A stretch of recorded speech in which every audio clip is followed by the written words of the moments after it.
తమ వెబ్సైట్లో నుంచి తీసేసి చంద్రబాబు నాయుడు కనీసం ఇచ్చిన ఒక వాగ్దానాన్ని కూడా నెరవేర్చకపోవడం ఈ రాష్ట్ర ప్రజలు గమనించారు. అదే జగన్మోహన్ రెడ్డి గారు అధికారంలోకి వచ్చాక ఇచ్చిన మేనిఫెస్టోని 99% ఇప్పటికే పూర్తి చేసి అందరి చేత ఆశీర్వదింపబడుతున్నారనేది జగమెరిగిన సత్యం. మీరు ఏ వార్డులోకైనా ఏ విలేజ్కి వెళ్ళినా కూడా అర్హుడైన వాడు ఏ పార్టీ వాడైనా ఏ కులం వాడైనా ఏ మతం వాడైనా వారికి అన్ని సంక్షేమం అభివృద్ధి అందుతుందా లేదా అనేది మీరు వెరిఫై చేస్తే మీకే అర్థమైపోతుంది.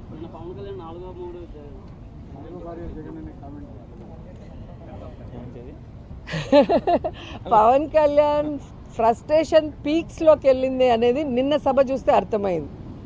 ఈరోజు పవన్ కళ్యాణ్ తెలుసుకోవాల్సింది ఆవేశంగా ఊగితేనో గట్టిగా అరిసి మాట్లాడితే ఓట్లు పడతాయంటే ఆర్ నారాయణమూర్తి గారు ఎప్పుడో ప్రధానమంత్రి అయి ఉండేవారు.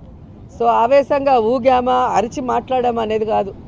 మనం పార్టీ పెడితే ప్రజలకు ఏం చేయబోతున్నాం అనేది చెప్పాలి. ఆ అధికారంలో వచ్చే క్రమంలో ప్రతిపక్ష నాయకుడిగా ఏం చేశాము అనేది ఇక్కడ ప్రజలందరూ కూడా గమనిస్తారు. పార్టీ పెట్టి ఎన్నేళ్ళయింది? దాదాపుగా జగన్ గారు పార్టీ పెట్టిన దానికి పవన్ కళ్యాణ్ పార్టీ పెట్టిన దానికి 1 year తేడా ఉంటుంది అంతే.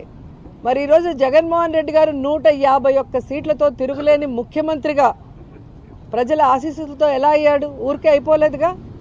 మరి నువ్వు కనీసం 2 చోట్ల నించుంటే 2 చోట్ల కూడా ఎమ్మెల్యేగా గెలవలేకపోయావు అంటే అర్థం చేసుకోవాలి.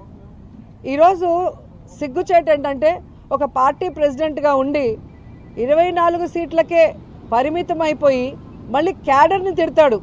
మనకెక్కడుందయ్యా బూత్ కమిటీలు, మనకెక్కడుందయ్యా మండల కమిటీలు?